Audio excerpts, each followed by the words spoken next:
Ciao a tutti, oggi è il 26 di aprile e volevo fare un video breve su osservazioni sulle patologie che ci sono degli alberi qua dentro la Food Forest. È interessante comunque vedere l'evoluzione, ecco, delle patologie, di come vanno gli alberi, e parlare brevemente di qualcosina che mi viene in mente. Allora, ci sono da dire diverse cose. Vabbè, c'è stato il gelo, c'è stata la bruciatura dei frutti. Sono andato poi a potare dove i rami hanno seccato, vedete? Tra l'altro bello perché la gomma per esempio dell'albicocco in questo caso viene proprio a chiudere le ferite della potatura. Qua è rimasta solo un albicocco in questa specie, gli altri sono cascate tutte, quindi quando vi dicevo che quelle albicocche lì che erano state gelate forse rimanevano, invece no, l'albero poi le fa cascare tutte, a parte quelle buone. Allora, al di là di questo vorrei parlare di quello che succede in diversi alberi, soprattutto le drupacee, in questo caso qui Prunus domestica, quindi susino europeo. Questa qui è una Stanley, è una specie, è un cultivar che viene dall'America, o meglio dalla California se non sbaglio, o Texas. Proprio adesso deve passare il trattore. Vabbè, facciamo passare il trattore, va. Vabbè ragazzi, faccio il video perché questo trattore qua torna, va e non finisce più. Quindi dicevo, qui c'è chiaramente un problema, no, in questa pianta. No, cos'è che stavo dicendo? Che questo qui è una Stanley, quindi di origine più o meno, se non sbaglio, il 1920-1930, selezionata da un incrocio di altre due susine in California. È la classica susina californiana, quindi quella bella viola, simile alla President, però chiaramente è un cultivar, è un semenzale che è stato selezionato in un clima mediterraneo californiano piuttosto secco, e a mio avviso, anche se dicono che è parecchio resistente, in un clima come il mio che è parecchio umido soffre sicuramente gli affidi e anche degli attacchi fungini, che sono sicuramente la bolla del susino, che dovrebbe essere il T-Prunus pruni, che c'è la bolla del pesco che è il T-Prunus deformans, e queste invece quando non ci sono affidi, qui ce n'è qualcuno, ma la foglia fa così, ecco, vedete, in questo caso dovrebbe essere il T-Prunus pruni, quindi la bolla del susino, anche se è una roba piuttosto rara, cioè non è che si sente tanto parlare di sta roba qui, però qui tra affidi e funghi sicuramente c'è un attacco fungino e un attacco di insetti affidi. Poi c'è anche, vediamo se prenderà anche il bozzacchioni. C'è sempre una patologia che è sempre quella della fungina, che viene chiamata bozzacchioni, nel senso che chiaramente io mi baso sempre su ciò che ho trovato in internet, non sono esperto assolutamente, e quindi può darsi che sto dicendo un sacco di minchiate, ma ho guardato piuttosto bene, mi sembra questa la situazione. Spengo un attimo, c'è il trattore che passa, quindi sta iniziando a piovere per fortuna, e quindi stavo dicendo, esatto, che chiaramente qui c'è qualcosa che non va in questa pianta. Ha sempre avuto dei grandi problemi, non è mai riuscita ad attecchire bene. L'anno scorso aveva attecchito piuttosto bene e quest'anno è ripartita così. Queste crisi fungine, gli affidi è un altro discorso, comunque anche gli affidi poi con il caldo se ne vanno, e le crisi fungine dicono che rimangono, si proliferano tra i 10-15 gradi fino ai 20 gradi con parecchia umidità, insomma, che è infatti in primavera, questa è la situazione attuale. Quindi vedete anche che insomma ci sono addirittura, vediamo se lo troviamo, delle foglie che seccano completamente, ecco, seccano completamente. E i getti ci sono, i getti nuovi ci sono, non è che mancano in realtà, però ha dei problemi direi anche piuttosto gravi, ecco. E chiaramente io non darò assolutamente nessun prodotto, perché al di là che cioè, l'obiettivo di questa sperimentazione è riuscire a coltivare senza dare nessun prodotto.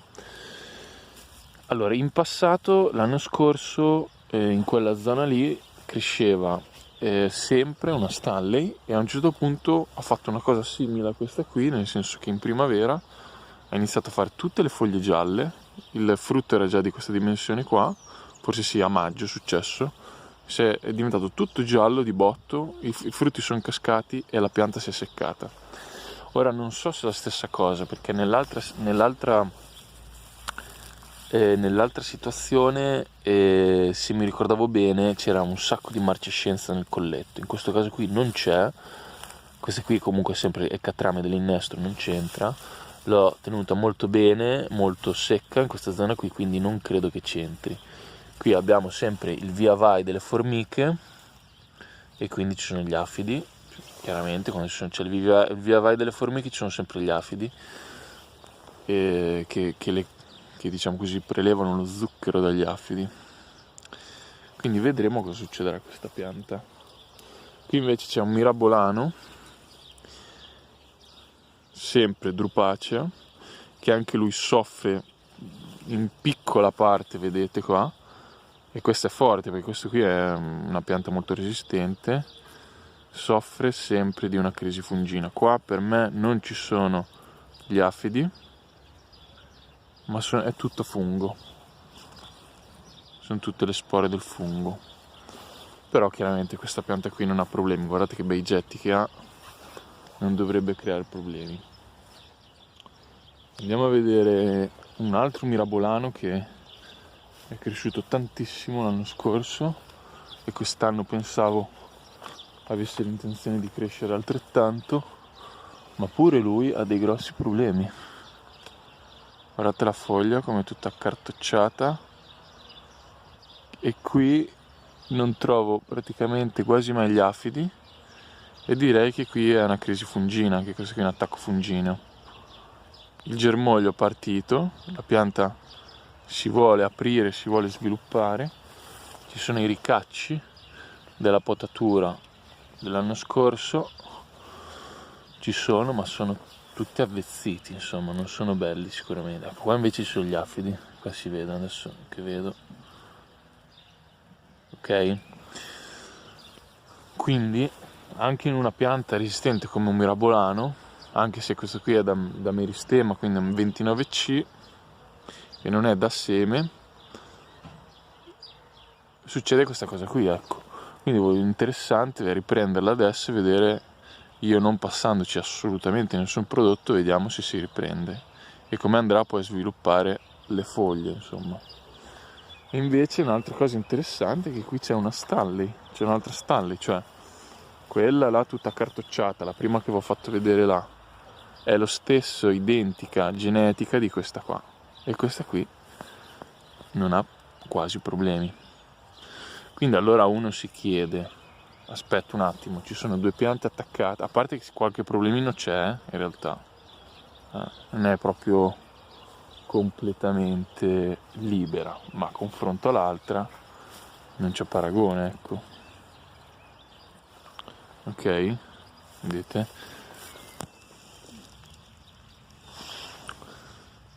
Allora uno a questo punto qua si chiede,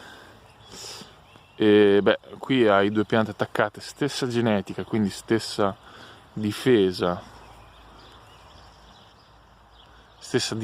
che hanno le proprie piante, e via dicendo, cos'è che cambia? Perché questa non si ammala tanto come quella là? Per me, dal mio punto di vista, come mi hanno anche chiesto diverse persone nel canale, com'è che curi quella patologia, com'è che fai questo, com'è che fai quest'altro, io non sono intenzionato a passare per pesticidi e via dicendo, proprio per la ricerca. Per me dipende tutto dalla terra. Cioè qui io so per certo che questa fascia di terreno qui è molto meno fertile rispetto a questa qui, anche se sono veramente pochi metri, però l'ho visto quando ho lavorato il terreno, ho visto che questa qui è più in superficie, è meno ristagnante rispetto a quella lì è molto più umida, questa qui è più fertile e più equilibrata in acqua, quindi per me la base, la vera sostanza che si ha qui c'è però un ramo, vedete? Qualcosa secca comunque, però al di là la base che si ha per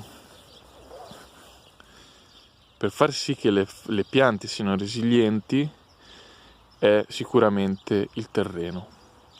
Il terreno migliore è più è organicato in maniera equilibrata, più è fertile, più c'è vita, più c'è aria anche e via dicendo, più la pianta comunque avrà meno problemi di patologie. Se mi sposto qua invece, come vi dicevo, stessa cosa, la Stanley è in crisi nera, ok? Guardate qua, le piante si capiscono quando sono in crisi, anche spesso quando vogliono fare un sacco di frutti, perché sanno che comunque sono in crisi e devono portare avanti la generazione. Questa ne fa veramente tanti ed è molto più piccola di quella là. Quell'altra là le fa molto di meno. E qui siamo dietro a due genetiche identiche, perché sono due Stanley innestate nello stesso portainnesto, 29C Mirabolano, e quindi non cambia nulla. L'unica cosa che cambia è il terreno, la zona dove sono state trapiantate. I prodotti non ne sono stati dati, l'unica cosa che è stata messa è la paglia in tutti e due i casi, quindi non cambia nulla.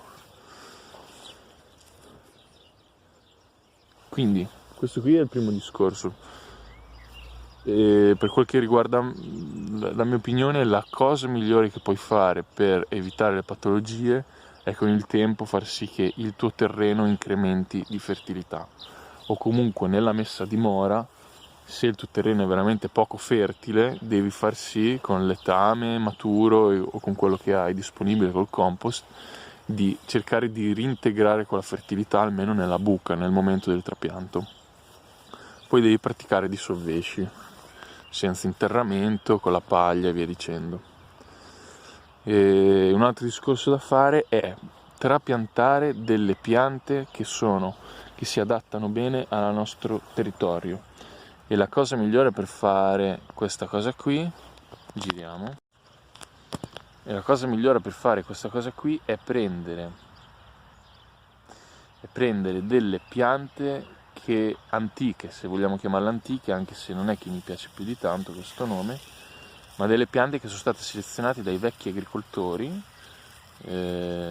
quantomeno nel secolo passato, che sono dei semenzali che sono nati nel nostro territorio. Quindi non andare a prendere delle piante, in questo caso qui americane, anche se probabilmente alcune si adattano bene. Per esempio una Stanley si potrebbe adattare meglio al sud Italia, forse centro-sud Italia. Qua per me è troppo umido. E quindi se si vanno a prendere delle piante esterne che non sono state selezionate da seme, e ripeto da seme, non da meristema, non da incroci strani, ecco, quindi semplicemente da seme, andare a prendere delle piante che comunque sappiamo e proviamo e che vediamo che si adattano bene al nostro territorio. Se no, prendere semplicemente solo delle piante di varietà antiche della nostra regione. Per esempio qua c'è la pesca, che è la bella di Cesena, trapiantarla qui è perfetto, perché è stata selezionata qui e è cresciuta bene qui e sicuramente darà un buon risultato. Lo stesso discorso vale con le mele. Ci sono tantissime varietà antiche che crescono in Emilia Romagna, ci sono tantissime varietà antiche che crescono in Campania, in Lombardia, ce ne sono veramente tante, e per fortuna ci sono dei vivai che si stanno attrezzando sempre di più, dato che la richiesta è sempre più alta dagli hobbisti, a recuperare queste specie e poi a riprodurle in campo per poi venderle a radice nuda. Poi c'è sempre il solito discorso che faccio io, che è quello invece di iniziare di nuovo, come si faceva una volta, a propagare le piante per seme, cioè a far sì che raccogliamo il seme della nostra pianta che ha dato un buon frutto, lo riseminiamo, aspettiamo quei 2-3 anni che ci vogliono che entri in produzione, guardiamo il frutto, quel frutto è buono, lì hai un cultivar nuovo che è completamente adatto e resistente al tuo territorio. Questa è la cosa migliore che si possa fare. E quindi questa è un'idea principale.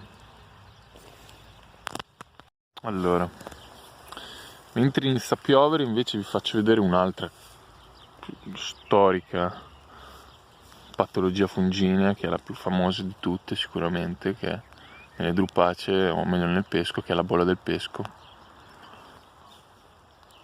Ok, si staccano anche le foglie, e questa qui è la T-Prunis deformans, perché deforma proprio le foglie, le sbozzacchia così, le fa diventare rosse. E questa vabbè è un'altra. Qui aspettiamo, a parte che questo non è un pesco, questo qui è un portainnesto di pesco, ed è successa una cosa incredibile, che è un GF77, sta facendo un frutto, non ho idea di che frutto vada a fare, perché questa qui è una roba semi-ibrida, non pensavo neanche potesse legare qualcosa, quindi farà, dato che questo qui è un ibrido tra un mandorlo, credo dolce, quindi un Prunus dulcis e un Prunus persica, quindi tra mandorlo e pesca, il frutto non so che cosa faccia, sicuramente per me non sarà commestibile, però interessante. E qui abbiamo la bolla, più anche afidi. Poi c'è, vediamo, quest'anno per esempio, l'anno scorso il pero era distrutto da un'altra patologia fungina del pero, e si accartocciava tutto così, e quest'anno per esempio vedete sta bene, quindi vedete ci sono annate, forse dipende, io credo che dipenda soprattutto dal terreno, più il terreno migliora, meno avremo problemi di patologie. Quest'anno qui il conference è veramente stupendo. Andiamo a vedere invece gli alberi nuovi che sono sagattati da varie patologie, soprattutto le pere. Troviamone qualcuno.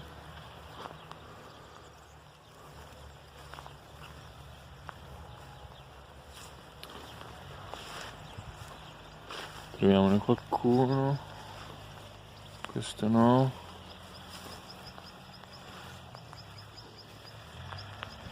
Qua. Allora no, in queste cose qui in realtà non è che abbia nulla. Vado a cercare, va.